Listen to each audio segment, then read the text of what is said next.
Well, I am back to the channel with a new video. मैं तुम्हें बताऊंगा यार, इस चैप्टर में, इस टॉपिक में तुम्हें याद होगा कि लास्ट टाइम हमने इंडस वैली सिविलाइजेशन को स्टार्ट किया। Indus valley civilization part 2 segment 1, और ये वीडियो लेक्चर भी 2 रहेगा, सेकंड। इससे पहले पर्टिकुलरली मैं आपको शॉर्ट में रिकैप दूं। मैंने इंडस वैली सिविलाइजेशन के बारे में बताया, इसको सिंधु सरस्वती सिविलाइजेशन कहा जाता है। बेसिकली हम यहाँ पर मेनली 3 सिटीज को पढ़ेंगे, मोहनजोदाड़ो, हड़प्पा और एक लोथल। यहाँ ये वीडियो कम्प्लीटली डेडिकेटेड रहेगा, जहाँ पर कि मैं आपको सिस्टमेटिकली बताऊंगा किस चीज के बारे में, more about the cities development. मैं इंफ्रास्ट्रक्चर बताऊंगा, रोड्स बताऊंगा, वेल, तुम्हें ड्रेनेज सिस्टम के बारे में बताऊंगा, और क्या क्या मॉन्यूमेंटल्स मिले हैं उस चीज को लेकर हम बातचीत करेंगे। चलो तो देखते हैं, ये वीडियो कम्प्लीटली डेडिकेट करते हैं इस चीज को देखने में कि इंडस वैली सिविलाइजेशन में डेवलपमेंट लेवल क्या था, चीजें कितनी एडवांस थी। चलो समझाऊंगा भी और ये भी बताऊंगा कि क्वेश्चन कैसे फ्रेम होंगे और आप आंसर को कैसे प्रेजेंट करेंगे। चलिए, तो क्वेश्चन बनता है डिस्कस अबाउट द फीचर्स कि इंडस वैली सिविलाइजेशन के बारे में बताएं। तो इतना तुम समझ गए यार। अब एक चीज को बहुत ध्यान से सुनना। एग्जैक्टली ना, मैंने 2018 में पढ़ाना स्टार्ट किया, लेकिन एज अ करियर जो मेरा बूम करता है, जो मैं ग्रो करता हूँ, वो मान लो कि 2022 में करता हूँ। पढ़ा मैं भले ही 2018 से रहा था, लेकिन जो मुझे ग्रोथ मिली वो 2022 या 23 में मिली। सेम चीज यहाँ है। जब मैं इंडस वैली सिविलाइजेशन की बातचीत करूंगा, इंडस वैली सिविलाइजेशन आपके लगभग 3500 बीसी में स्टेब्लिश हो गई थी। लेकिन जो इंडस वैली सिविलाइजेशन फ्लरिश करती है, ग्रोथ करती है, जो इंडस वैली सिविलाइजेशन में डेवलपमेंट्स देखने को मिलते हैं, वो कब देखने को मिलते हैं?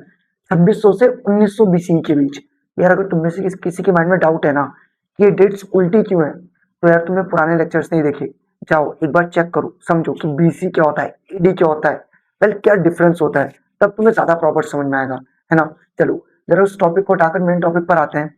एक्सकवेशंस किसको बोलते हैं? जब खोदा गया और साइट्स को निकाला गया, तो इंडस वैली के बारे में हमें बहुत कुछ सीखने को मिला। हमने सिटीज को देखा, बहुत सिस्टमेटिकली प्लान थी। कैसी थी तो मैं बताऊंगा। यार मैं ना सहारनपुर में रहता हूँ, यहाँ गलियां बहुत पतली हैं, बहुत संकरी हैं। यहाँ कहीं पर भी देखो कि लोग दिखते हैं, यहाँ कोई भी वेल स्ट्रक्चर नहीं है। तुम दिल्ली जाओ, दिल्ली में भी न्यू न्यू दिल्ली, तुम्हें चीजों को देख कर लगेगा सिस्टमेटिकली बहुत प्लान लेआउट है। यार कभी भी इस चीज को रिलेट कर लेना। पुरानी दिल्ली और नई दिल्ली में बताया क्या फर्क है? पुरानी दिल्ली में पतली गलियां हैं, चीजें सिस्टमेटिकली स्ट्रक्चर्ड तरीके से प्लान नहीं है। नई दिल्ली में अगर तुम जाओगे तो तुम्हें चीजें बहुत प्लान वे में मिलेंगी, बहुत सही मिलेंगी। तो इंडस वैली सिविलाइजेशन में जब मैं हड़प्पा या मोहनजोदाड़ो का जिक्र करूंगा, बहुत चौड़ी सड़कें होंगी। वेल कैसे होंगी बताऊंगा। रोड्स बहुत प्रॉपर होगा, हाउसेस बहुत प्रॉपर होंगे, ड्रेनेज सिस्टम बहुत बेटर होगा। इंडस वैली सिविलाइजेशन तुम्हें पता है मैं किसकी बातचीत कर रहा हूँ। चलो यार, ये कुछ एक ऐसी एआई जनरेटेड इमेज थी, और ये जनन है। तुम्हें उस समय पर पक्के मकान देखने को मिलते थे, वो भी दो दो मंजिला। दो मंजिला समझते हो? यार आजकल के लोगों के घर एक दो मंजिल होते हैं, उस समय पर भी लोगों के घर दो दो मंजिल हुआ करते थे। कच्चे घर का भी दो मंजिल नहीं बन सकते, तो इन्हें पक्की ईंटें बनानी भी आती थी। इनके लिए बिजनेस की सील्स भी हुआ करती थी, जो कि मैं तुम्हें बताऊंगा। यार बच्चा ना, लास्ट टाइम मुझे लगा कि डाउट आएगा, तो मुझे लगा कि पहले दो वर्ड्स का मतलब बताता हूँ कि सिविलाइजेशन क्या होता है, कल्चर क्या होता है। चलो पहले समझते हैं, फिर इसको रीड करेंगे। What is mean by civilization? Civilization बोलते हैं सभ्यता को। सभ्यता क्या होती है? मुझे एक बात बताइए, क्या मेरा अपना एक तौर तरीके हैं, क्या मेरी अपनी एक सोच समझ है, क्या सामाजिक, मैं समाज में कैसे बिहेव करता हूँ, लोगों के साथ कैसे रिलेशन को मेंटेन करता हूँ, मेरे जो सेट ऑफ बिलीफ्स हैं, वही मिलकर क्या बनाते हैं सिविलाइजेशन। कल्चर क्या होता है? मैं भी हिंदू हूँ, तुम भी हिंदू। मैं नॉर्थ में रहता हूँ, मैं दुर्गा पूजा नहीं बनाता, मैं गणेश चतुर्थी नहीं बनाता। तुम साउथ में रहते हो, तुम दुर्गा पूजा गणेश चतुर्थी बनाते हो। हिंदू मैं भी हूँ, हिंदू तुम भी हो, लेकिन तुम्हारे रिचुअल्स, तुम्हारी प्रथाएं अलग है, मेरी प्रथाएं अलग है। तुम्हारा पहनावा अलग है, मेरा पहनावा अलग है। यार मुझे एक बात बताओ ना, तुम साउथ में रहकर बड़ा पाव, इडली सांभर ये सब खाते हो, मैं तो नहीं खाता। तो जो हमारे रहने के तौर तरीके हैं, जो हमारे धर्म को सेलिब्रेट करने के तौर तरीके हैं, जो हमारी प्रथाएं हैं, वो हमारे कल्चर को फ्रेम करती हैं। चलो तो ध्यान से देखते हैं। तो civilization is combination of two words. Latin word है। सिविल का मतलब क्या होता है? सिटीजन, और टाउन्समैन। तो what is mean by civilization? तो वही है, जब किसी भी समाज में लोग एग्रीकल्चर करते हैं, या जब किसी भी समाज में डिवीजन होता है, या जब भी किसी भी समाज में, सिंपल शब्द में कहूँ, अर्बनाइजेशन वैसे बोलते हैं शहरों को, जब भी लोग कलेक्टिवली मिलजुल कर रहते हैं, एक कलेक्टिव आइडेंटिटी को क्रिएट करते हैं, बस उसी से एक सभ्यता जन्म लेती है, जिसको बोलते हैं सिविलाइजेशन। कल्चर भी एक लैटिन वर्ड से डिराइव हुआ है, कल्चरा से। कल्चरा का मतलब क्या होता है? कल्टीवेट करना। Well what is mean bye cultivation? मैंने बताया तो था यार, technology, art, science, moral systems. मुझे एक बात बताओ यार, अगर तुम मुस्लिम हो तो तुम्हारा कल्चर तुम्हें क्या बोलता है? 4 वक्त की नमाज अदा करो। मैं हिंदू हूँ, मेरा कल्चर क्या बोलता है? सुबह जल्दी उठकर सूरज को जल ग्रहण करो, सॉरी, सूरज को जल प्रवाहित करो, मंदिर जाओ, जल्दी सो, पौष्टिक आहार को ग्रहण करो, सादा जीवन जियो। तो मेरा अपना जीवन को जीने की जो प्रथाएं हैं, जो मेरे सेट ऑफ बिलीफ्स हैं, जिस तरीके से मैं बिहेव करता हूँ, जो मेरी आदतें हैं, वो एक ही चीज को क्रिएट करती है, कल्चर को। क्लियर, जरा ना टॉपिक शिफ्ट होगा। पहले हम मोहनजोदाड़ो के सिटी के लेआउट को समझेंगे। चलो पहले एक वीडियो दिखाता हूँ, ध्यान से देखना। सिटी का लेआउट समझो पूरा कैसा था। सिटी आपके दो पार्ट्स में डिवाइडेड थी। एक नीचे वाला हिस्सा जिसको बोलते थे लोअर माउंट, एक ऊपर वाला हिस्सा जिसको बोलते थे अपर माउंट। अपर माउंट को क्या भी कहा जाता था? सिटाडिल। और सिटाडिल को हम क्या भी बोलते थे? एक्रोपोलिस। और जो अपर साइड वाला एरिया तुम देख रहे हो, ये आज ऐसा दिखता है। अब तो टूटे फूटे कुछ अवशेष हैं पुराने समय में। और ये अपर साइड के एरिया में उस समय के ऊंचे तबके के लोग रहते थे। तुम अगर पूरा प्रॉपर तरीके से रिलेट करो, ये नदी बह रही है सिंधु सरस्वती। इस नदी के पास आपने पूरा प्रॉपर एक शहर बसा दिया। जिस शहर का मैं जिक्र कर रहा हूँ वो है मोहनजोदाड़ो। मोहनजोदाड़ो के चारों तरफ आपने दीवार भी बनाई हुई है, देख रहे हो, ताकि कल को ये जो सिंधु नदी है अगर ये ओवरफ्लो होती है तो घर में पानी, घर इन द सेंस जो आपका शहर है उसमें पानी ना घुसे। यार मुझे एक बात बताना बहुत ध्यान से। यार मेरे घर का ना बाथरूम है यार, तो मेरे घर की बाथरूम में ना पानी कमरे में आ जाता है। तो हमने यहाँ मुंडेरी बना दी, सीमेंट की मुंडेरी। तो अब होता क्या है कि अगर बाथरूम में पानी है ना तो वो कमरे में नहीं पहुंचता। ये सीमेंट की मुंडेरी उसे कमरे में जाने से रोक देती है। इसी तरीके से, ताकि जो पर्टिकुलरली यहाँ पे एक नदी बह रही है इंडस, इंडस नदी को मैं क्या भी बोल सकता हूँ? सिंधु सरस्वती नदी। ये सिंधु सरस्वती नदी का पानी अगर बाढ़ आए तो शहर में ना जा सके। इन्होंने शहरों के चारों तरफ क्या भी बना रखी है? वॉल। तो देख रहे हो कितने ज्यादा डेवलप लोग हैं यार, कितनी उच्च सभ्यता है। तो वही चीज मैं तुम्हें बताने की कोशिश कर रहा हूँ। पहले मैं तुम्हें सिटी का लेआउट बता रहा हूँ। मोहनजोदाड़ो और हड़प्पा का सिटी लेआउट कैसा था उसको एक्सप्लेन करूंगा, सुनो। तो वेल, तुम इतना समझ गए, हड़प्पा और मोहनजोदाड़ो की सिटी दो पार्ट्स में डिवाइडेड थी। एक कौन सा था? अपर टाउन। अपर टाउन समझ गए मैं किसकी बातचीत कर रहा हूँ? अपर टाउन को मैं क्या भी बोलता हूँ? सिटाडिल। सिटाडिल को मैं क्या भी बोलता हूँ? एक्रोपोलिस। क्लियर है? दूसरा क्या रहेगा? Lower town. पहले अपर टाउन देख लो, सिटाडिल। उस समय की जो रूलिंग क्लास थी, हालांकि यहाँ पर राजा और रजवाड़ों का रूल नहीं चलता था। उस समय के जो पुजारी हो गए, प्रीस्ट हो गए, वो इस अपर एरिया में रहते थे। ये तुम देख सकते हो हम कैसा दिखते हैं आज, किस तरीके से टूटा फूटा दिखता है। और यहाँ उच्च तबके के लोग क्या किया करते थे? व्यापार। तो जब मैं बातचीत करूंगा पहले ध्यान से देखना। अपर टाउन समझ गया? अपर टाउन क्या है? उठाकर बनाया हुआ था। अपर टाउन को लेकर अगर मैं बातचीत करता हूँ, अपर टाउन को आप क्या बोलते हैं? एक्रोपोलिस। या एक्रोपोलिस को क्या भी कहा जाता है? सिटाडिल। इस सिटाडिल के चारों तरफ भी क्या थी? वॉल्स। वो वॉल्स भी तुमने देख ली कैसी थी, ताकि फ्लड्स ना आ सके। और यहाँ पर ना इंपॉर्टेंट चीजों को स्टोर किया जाता था। घर में खाने पीने का सामान आता है, राशन, ऐसे स्टोर करते हो कि तरीके से स्टोर करते हो? तरीके से स्टोर करते हो।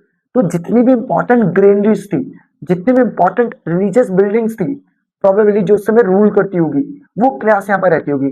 दूसरा तुम जान चुके हो। दूसरा क्या है? Lower town. लोअर टाउन की अगर मैं बातचीत करता हूँ तो उस समय की जो जनरल पब्लिक होगी, ये लोअर टाउन की तुम इमेज देख सकते हो।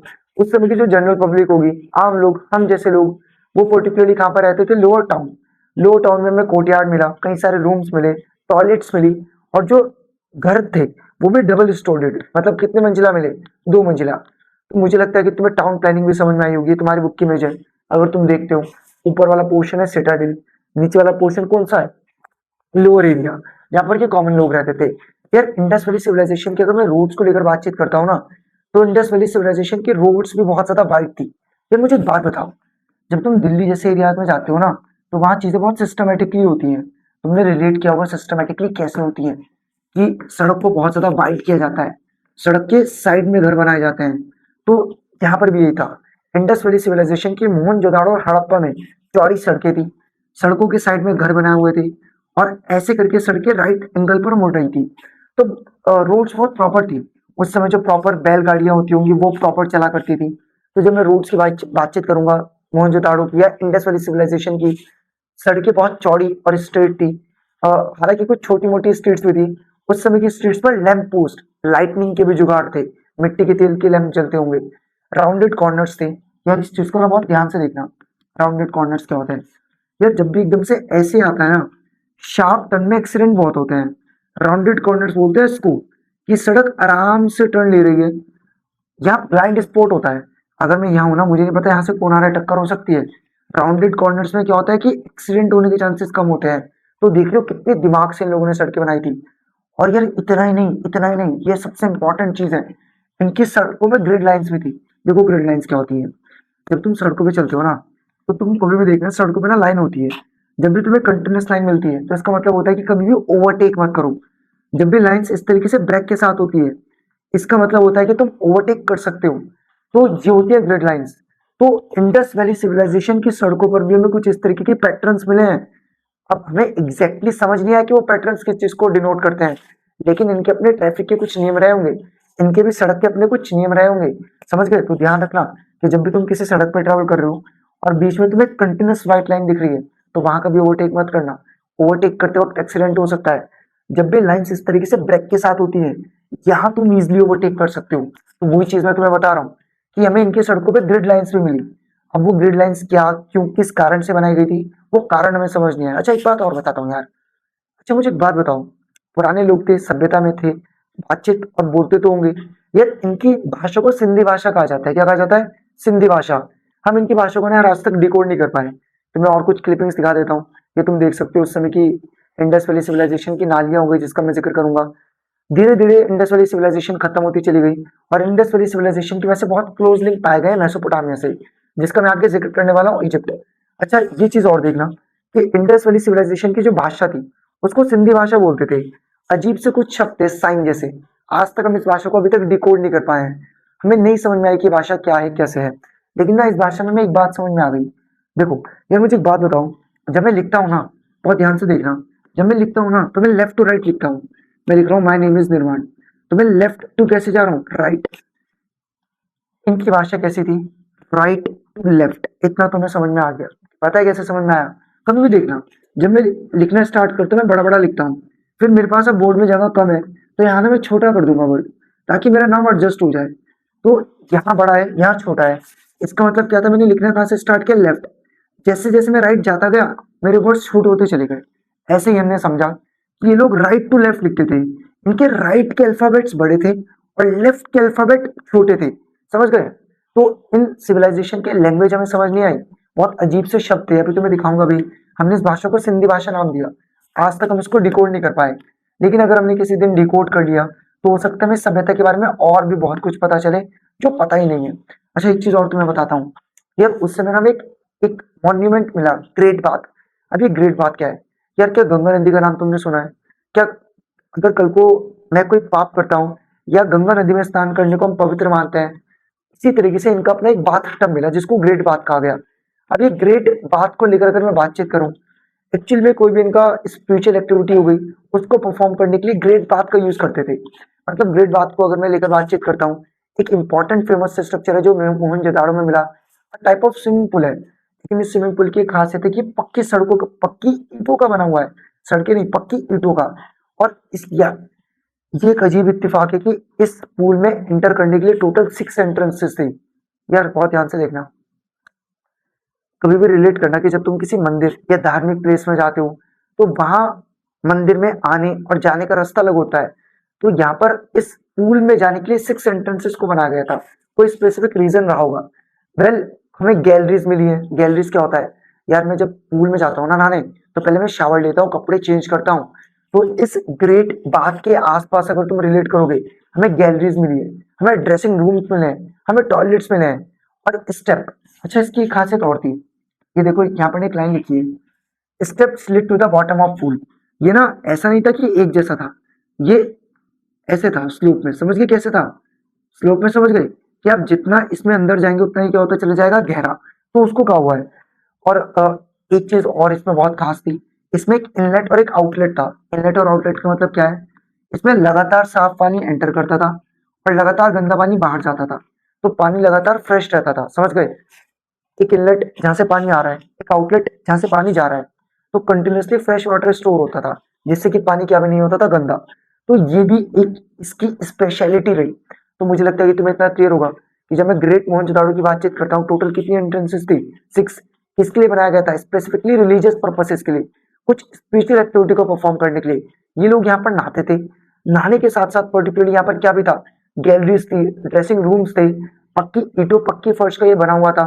साथ ही साथ पानी आने के लिए इनलेट भी था और पानी को निकालने के लिए आउटलेट भी था।